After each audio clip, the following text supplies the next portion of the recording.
천국에서 온 사랑. 부모를 한 인간으로서 사랑하는 일. 로나 펀.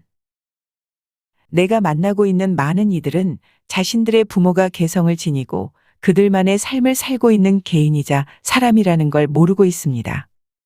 그들은 결코 아이 부모 관계에서 서로를 잘 이해하는 어른 관계로 발전시키려 하지 않습니다.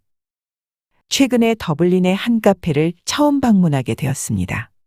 딸 메간이 좋아하는 프렌치 카페를 찾으려 했지만 천사들이 만류했습니다. 프렌치 카페를 얼마 동안 찾아다니다 천사들은 내가 다른 카페를 가야 한다고 했습니다. 카페 안에 들어가자 천사들이 어떤 남성에게 인사하라고 했습니다. 그는 머리를 숙이고 있었고 방해받고 싶어 하지 않는 게 분명해 보였습니다. 나는 천사들에게 말했습니다. 내가 인사하면 그의 수호천사가 그에게 고개를 들라고 말해야 될 걸. 이 말을 하자 그의 수호천사의 모습이 드러났습니다. 천사는 강한 남성의 모습으로 빨간색과 금색의 옷을 입고 있었습니다. 마치 밴디 장난감처럼 몸을 완전히 숙여 그 남자의 얼굴을 보고 있었습니다. 인간이 할 수 없는 동작이기에 상상하는 건 어려울 수 있습니다. 내가 인사를 하자 그 수호천사는 꼿꼿이 섰습니다. 남자는 고개를 들어 나를 보았습니다. 테이블은 길게 정렬되어 있었고 나는 벽 근처에 있는 2인용 테이블에 앉았습니다. 그는 옆에 줄에서 여러 테이블 떨어진 곳에 앉아 있었는데 나를 마주보는 위치였습니다. 나는 그의 얼굴을 처음으로 제대로 볼 수 있었습니다. 40대로 잘 차려 입었지만 눈은 충혈되어 있었습니다. 그의 수호천사가 나에게 그가 잘 지내는지 물어봐 달라고 했습니다. 그렇게 하자 그는 오랫동안 말없이 나를 쳐다보았습니다. 내가 다시 물어보니 이번에는 자리에서 커피 머그잔을 들고 일어나 나에게로 다가와서는 내 테이블이 아닌 옆 테이블에 앉았습니다. 그는 자신은 괜찮지 않으며 몇 주 전에 엄마가 죽었는데 그때까지 엄마에 관해 아무것도 모른다는 걸 깨달았다고 했습니다. 나는 방해하지 않고 그가 말하도록 두었습니다. 그는 그 후 6주의 짧은 기간 동안 엄마에 대해 많은 걸 알았습니다. 라며 마치 이전에는 그녀에 대해 알지 못했던 것처럼 이야기했습니다. 엄마는 자신의 삶이 있었고 다른 인생들을 경험한 다양한 연령대의 친구들이 있었고 그 친구들과 공통된 관심사가 있었는데 그는 전혀 몰랐다고 했습니다.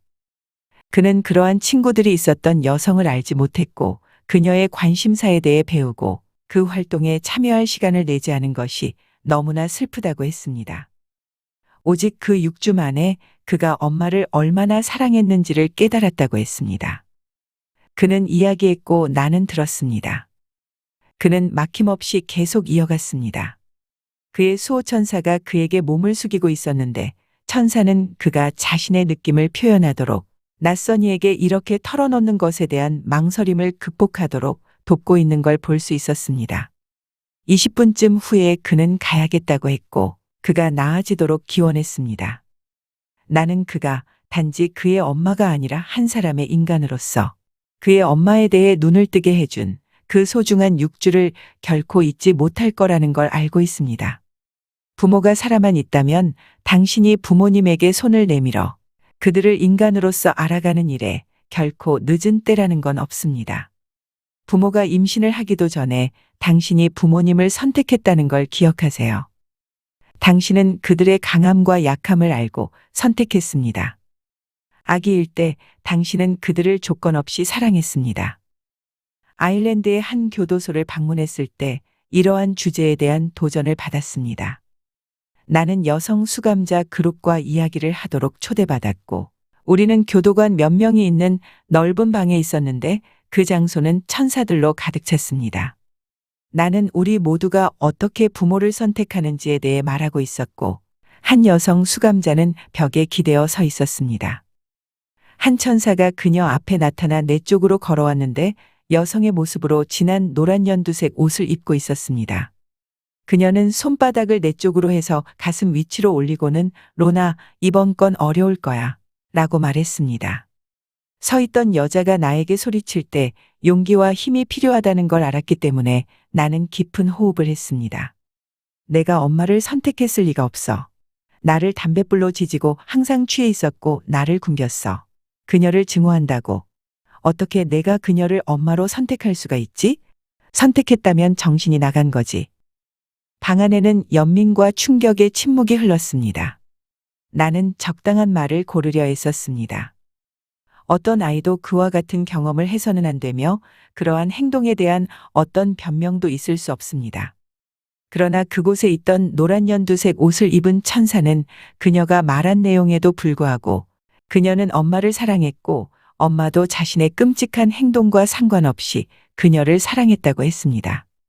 그 엄마는 알코올 중독이었으며 아이는 둘째치고라도 자신을 사랑하는 방법도 몰랐다고 알려주었습니다. 내가 어떤 말을 했는지 정확히 기억나지 않습니다. 그녀에게 적절하게 대답하지 않았다는 느낌이 들지만 존 목사님은 내가 그녀에게 생각할 거리를 주었으며 그것으로 그녀가 자신의 엄마에 대해 생각하는 방식을 바꾸도록 도왔다고 했습니다. 말했듯이 우리는 부모를 선택하며 그들의 강함과 약함, 그리고 그들이 마주할 선택들에 대해 모든 걸 알고 선택합니다. 왜 그러한 엄마를 선택하는지는 알 수 없지만 확실한 건 여기 지구의 삶에 대해 우리 모두에게는 선택권이 있다는 것입니다. 그 엄마에게는 중독을 극복하고 딸을 잘 돌볼 수 있는 선택권이 있었으며 딸에게도 아이일 때 일어난 일이 자신의 인생을 파괴하지 않도록 할 선택권이 있었으며 지금도 있습니다. 오해 때문에 부모와의 관계가 여러 해 동안 나빠지거나 파괴되는 경우를 자주 보게 됩니다. 결혼 후 우리는 메이누스의 오두막집에서 아주 오랜 시간이 흘러서야 전화기를 가지게 되었는데 남편 조가 급하게 의사를 봐야 할 일이 있을지 몰랐기 때문이었습니다. 아주 가끔 모르는 이들이 나에게 전화에 도움을 청하곤 했는데 그들이 어떻게 번호를 알았는지 누가 보냈는지 한 번도 안 적은 없습니다. 내가 막내 메간을 임신하고 있을 시기 어느 날 저녁 전화가 울렸습니다. 전화를 받으니 한 여성이 자신의 이름이 레슬리이며 런던에서 전화하고 있다고 알려주었는데 한 천사가 옆에 나타나 그녀에게 시간을 내어줘야 한다고 했습니다. 나는 부엌에서 수화기를 들고 있었고 레슬리는 이야기를 시작했습니다. 10년 전 그녀가 20대 초반이었을 때 런던에서 살기 위해 메이오에 있는 집을 떠났습니다. 그녀는 부모님과 한 번도 좋은 관계였던 적이 없었으며 항상 그녀보다 남동생과 여동생을 더 아꼈다고 했습니다. 그녀는 부모님이 자신을 사랑하지 않는다고 느껴 떠날 날만 기다렸습니다. 그녀가 런던에 있을 때 부모와의 연락을 끊었으며 엄마는 그녀에게 편지를 쓰곤 했지만 한 번도 답장을 보내지 않았습니다.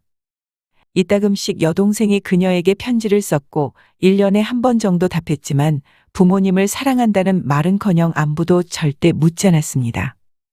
그녀 입장에서는 부모와 자신 사이에 어떤 연결점도 없었습니다. 8달 전에 여동생에게서 받은 청첩장에 메모가 있었는데 여동생은 언니를 너무 사랑하며 결혼식장에 와서 자신의 남편을 만나기를 원하고 부모님도 그녀를 사랑하기 때문에 오기를 바란다는 간절한 내용이었습니다. 레슬리는 그 초대장을 무시했고 답장조차 하지 않았습니다. 지금 레슬리는 수화기 저쪽에서 흐느끼며 일주일 전에 여동생의 웨딩 사진을 받았는데 가족 전체가 나온 아름다운 사진이었다고 했습니다. 사진과 함께 온 편지에는 레슬리가 오지 않아 부모님이 많이 울었다는 것과 그들이 그녀를 너무 사랑하고 그리워하고 있다는 내용이 있었습니다. 내 옆에 있던 천사가 그녀의 부모는 그녀를 항상 사랑했으며 동생들을 편애하지 않았으나 레슬리는 장녀로서 동생들과 물건을 공유하라고 들었을 때 억울함을 느꼈다고 했습니다. 레슬리는 여러 해 동안 엄마와의 연락을 거부한 것이 부끄럽고 자기가 너무 고집이 세서 식장에 갈 생각도 하지 않았는데 부모님은 동생의 결혼식 날에 울었다는 생각에 마음이 너무 아프다고 했습니다. 그녀는 부모님에게 연락하고 싶지만 너무 두렵다고 했습니다. 천사는 레슬리에게 엄마와 아빠에게 전화해야 하고 그들이 전화를 기다리고 있다는 걸 확신시켜 주라고 했습니다. 그들은 그녀가 런던으로 떠난 이후 10년 동안 기다리고 기도하고 있었습니다. 나는 또한 레슬리에게 부모님이 그녀를 너무나도 사랑하고 있다고 말해 주었습니다. 전화를 끊고 그녀를 위해 기도하며 첫 번째 단계인 전화를 할 용기를 가지기를 기원했습니다. 천사들이 전해준 내용으로 그녀의 부모가 오랫동안의 오해가 풀리기를 바라며 두 팔 벌려 기다리고 있다는 걸 알았습니다. 부모와의 오해가 풀리기를 기다리고만 있지 마세요. 불화가 있다면 그것을 해결하기 위한 단계를 취하세요. 이렇게 하지 않아서 뒤늦게 후회하는 사람들을 아주 많이 만났습니다. 부모에게 형제 자매보다 덜 사랑받고 있다고 느끼는 데서 부모와의 문제가 자주 비롯됩니다.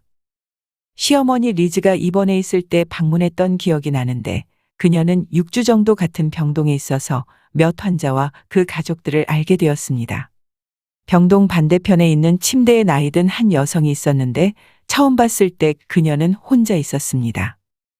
그녀의 수호천사가 그녀 뒤 침대 머리맡에 서서 깊은 연민으로 그녀의 영혼을 잡고 있었습니다. 그걸로 보아 수호천사가 곧 그녀를 천국으로 데려가리라는 걸 알았습니다. 다음에 방문했을 때 4명의 중년들에게 둘러싸여 있었고 실이 그녀와 그들을 연결시키고 있는 걸 보아 자식들인 걸 알았습니다. 한 천사가 나에게 그 가족들을 잘 살펴보라고 해서 그들이 눈치채지 않게 보았습니다. 딸들 중 한 명이 다가갔는데 전체 가족을 둘렀던 실 외에 추가적으로 엄마에게서 그 딸에 연결되어 있었습니다. 그 실의 색깔은 더 짙었습니다. 천사가 그 실은 엄마와 그 딸 사이의 사랑을 더 강화시키기 위한 것으로 엄마는 모든 아이들을 동등하게 사랑했지만 어떤 이유로 이 딸과의 연결은 시간이 지나면서 점점 약화되었다고 했습니다. 그리고 엄마는 죽기 전 그 딸이 자신이 사랑했다는 걸 알기를 원했기 때문에 신이 이 실을 추가하도록 허용해 딸이 엄마의 사랑을 느낄 수 있도록 한 것이라 했습니다. 그 가족이 엄마와 있는 모습을 그 이후 한 번 더 볼 수 있었는데 엄마와 그 딸 사이에는 추가적인 실이 여전히 있었습니다. 그러나 실의 색깔은 저번보다 훨씬 더 밝았으며 그 둘 사이에 흐르는 사랑 때문에 빛나는 것 같았습니다. 나는 혼자 미소 지으며 천사들에게 말했습니다. 실이 효과가 있는 것 같아. 그랬으면 좋겠어. 흔히 부모가 죽으면 자녀들은 깊은 슬픔과 함께 부모에 대한 엄청난 사랑을 느낍니다. 그래서 더 좌절합니다. 많은 이들이 부모에게 사랑한다는 말을 한 번도 한 적이 없다는 걸 스스로 깨닫습니다. 그들에게 사랑합니다라고 말할 용기를 내지 않았던 것도요. 당신이 사랑한다는 걸 부모님이 알 거라고 추측하지 말고 말할 필요가 있습니다. 단어를 입 밖으로 내야 합니다. 너무 늦을 때까지 기다리지 마세요. 물론 부모가 이미 천국에 갔더라도 말할 수 있습니다. 부모님은 그 말을 들을 것입니다. 알츠하이머병이나 치매에 걸린 부모 혹은 친한 누군가와 생활하는 일은 매우 힘든 경험이 될 수 있습니다. 아는 여성인 메브가 그 경험에 대해 이야기했습니다. 그녀는 엄마, 남편, 10대 자식들 3명과 살았었는데 언제부터인가 엄마는 혼란스러워하기 시작하면서 때때로 가족을 알아보지도 못했습니다. 어느 날 오후 엄마가 학교에서 돌아온 손자에게 소리를 지른 일을 설명했습니다. 그가 물건을 훔치려 했다면서 집을 나가라고 했으며 손자가 할머니를 진정시키려 하자 지팡이로 때렸습니다. 이 이야기를 할 때 메부의 수호천사가 모습을 드러냈는데 여성의 모습으로 금색과 흰색의 옷을 입고 그녀를 보호하려는 듯 고치처럼 감싸고 있었습니다. 수호천사는 메부가 곧 엄마를 요양원에 보내야 할 것이고 그건 옳은 일이며 엄마는 그곳에서 안전하고 행복할 거라고 했습니다. 메부는 그 상황에 대해 너무나도 걱정하고 스트레스 받았으나 엄마를 위해서 그리고 남편과 아이들을 위해서 옳은 결정을 하길 원했습니다. 그녀는 자신이 가슴이 찢어지는 것처럼 느낀다고 나에게 말했습니다. 엄마가 정신적으로 악화되었을 때 메부는 엄마에 대해 더욱 걱정하게 되었고 결국 요양원에 보내기로 결정했습니다. 엄마를 요양원에 보내고 몇 달 뒤 메부는 근황에 대해 알려주었는데 엄마가 잘 지내고 만족하는 것 같아 보인다고 했습니다. 메부의 수호천사는 그녀의 엄마는 편안해하지만 이따금씩 침대 옆에 있는 낯선 이가 누군지 몰라 조금 속상해하며 딸과 손자들이 언제 방문할지 궁금해한다고 전해주었습니다. 사람들이 알츠하이머병이나 치매에 걸리는 이유는 모르지만 수호천사는 그들 옆에 항상 있으면서 그들을 돕고 보호하기 위해 최선을 다하고 있다는 거랍니다.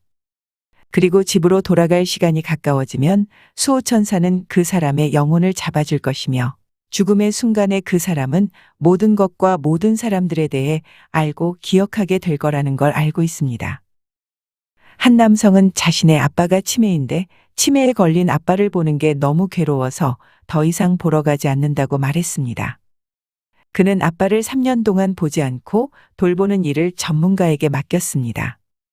아빠가 그를 알아보지 못한다고 해서 그를 사랑하지 않는 게 아니며 용기를 내서 만나러 가야 한다고 조심스럽게 제안했습니다. 나는 그가 두려움을 이기고 갈 수 있도록 기도했습니다. 단지 아빠 침대 옆에 앉아 신문을 읽어주기만 해도 그가 그 자리에 있다는 것이 중요합니다. 만약 그가 방문할 용기가 없다면 아빠가 사망한 후에는 깊이 후회하게 될 걸 알고 있습니다. 아빠가 죽었을 때 너무나도 힘들었고 지금도 아빠가 그립습니다. 그 당시 나는 결혼해서 아이가 있는 30대 후반이었으며 그렇게 삶에서 부모를 일찍 여의는 고통은 상상하지도 못했었습니다. 그러나 비록 우리의 부모님들은 천국에 있을지라도 필요로 하면 우리에게로 올 수 있습니다. 평상시에 외출해서 돌아다니다 보면 이미 천국으로 간 부모의 영혼과 함께 있는 사람을 최소한 한 명 이상은 보고 있습니다. 영혼은 여전히 천국에 있지만 신의 허락으로 도움이나 지원이 필요한 사랑하는 이의 옆으로 올 수 있습니다. 나의 눈에 보이는 영혼은 빛을 발산하는 희미한 인간의 형태를 하고 있습니다. 그들은 아들이나 딸 주위에서 지지하기 위해 속삭이거나 팔을 살짝 건드립니다. 이상하게 들릴 수 있지만 우리는 수호천사나 다른 천사보다 영혼의 존재를 더 쉽게 느낍니다. 그것이 수호천사가 천국에 있는 부모나 사랑하는 이의 영혼이 우리 옆에서 도울 수 있도록 허용하는 이유입니다. 어느 책 사인회에서 50대 중반의 여성이 7살 때 자신의 엄마가 어떻게 죽었는지 이야기했습니다. 그녀는 잼 샌드위치를 먹고 나면 엄마가 젖은 손수건으로 자신의 얼굴을 닦아주었던 걸 지금도 기억한다고 했습니다. 그녀가 엄마 얘기를 할 때 엄마의 영혼이 나타나 그녀 옆에 서 있었습니다. 엄마는 매우 아름다워서 한창 젊을 때 사망한 것 같았으며 현재 앉아서 나에게 이야기하고 있는 딸의 젊은 모습 같았습니다. 당신의 엄마는 당신의 마음속에 그리고 주위에 있어요. 당신이 필요로 할 때 그녀는 함께 할 거예요. 당신도 이따금씩 느끼고 있다는 걸 압니다. 내가 보고 있는 걸 말하지는 않고 이렇게 언급하자 딸은 고개를 끄덕였습니다. 당신은 엄마와 무척 닮았어요. 나는 덧붙였습니다. 그녀는 나를 보고 말했습니다. 모든 사람들이 그렇게 말해요. 당신이 엄마를 생각하거나 그녀에 대해 이야기할 때마다 엄마는 당신과 함께합니다. 나는 이별 인사로 안아주면서 이렇게 말했습니다. 거의 50년 동안 지속된 그 사랑의 강력함과 그녀가 적지만 소중한 기억들을 자신의 마음에 생생하게 기억하는 방식이 너무나도 아름다웠습니다. 이따금씩 어떤 이들은 지금은 떠나간 부모와의 관계가 매우 나빴었다고 말합니다. 또 어떤 사람들은 죽을 때 불화가 모두 씻겨나갑니다. 다툼과 분노를 야기하던 인간적인 불완전함은 사라져서 부모의 영혼은 남겨진 자식들에게 순수한 사랑만을 느끼게 됩니다. 그들에게 부탁하는 걸 두려워하지 마세요. 당신의 삶에서 어떤 일이든 도와달라고 신에게 간청하도록 부모나 어떤 영혼에게 부탁할 수 있습니다.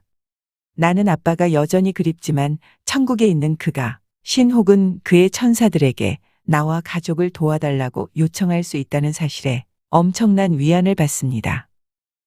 최근에 체코와 슬로바키아를 방문한 적이 있는데 비행기 안에서 천사들이 내게 감동적인 경험을 하게 될 거라고 알려주었으나 자세히는 설명해 주지 않았습니다. 프라하의 아름다운 루서나 홀에서 1000명 이상의 사람들에게 축복하는 도중에 나는 갑자기 깨달았습니다. 축복을 받기 위해 개인 혹은 단체로 온 수많은 젊은 사람들이 있었는데 특이했던 점은 그들은 서투른 영어로 자신이 아닌 부모를 위해서 축복해달라고 요청하는 것이었습니다. 전에도 그런 적이 있었지만 이렇게 많은 수는 아니었었습니다. 17살쯤으로 보이는 소년이 눈물이 고인 채로 말했습니다. 부모님이 너무 힘들어해서 축복해 주세요. 부모님이 행복했으면 좋겠어요.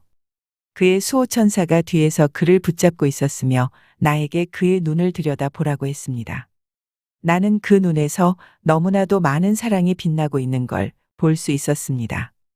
이 소녀는 부모님을 정말로 깊이 사랑해서 이 축복으로 그들의 삶에 더 많은 즐거움이 생기도록 바라고 있었습니다.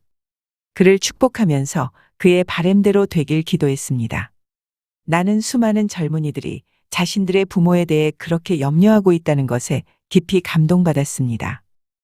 그들은 부모님의 삶에서 어떤 일이 일어나고 있는지를 이해하고 그들과 많은 것을 공유하고 있는 것 같았습니다.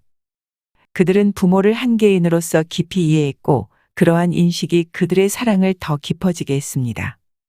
체코와 슬로바키아에서 이러한 현상을 자주 접하게 되는 이유는 모르지만 아마도 이 나라들의 최근 역사와 관련이 있을지도 모릅니다. 단지 내가 바라는 건 전 세계에 걸쳐 부모를 진심으로 사랑하고 이해하는 걸 더 많이 보고 싶다는 것입니다.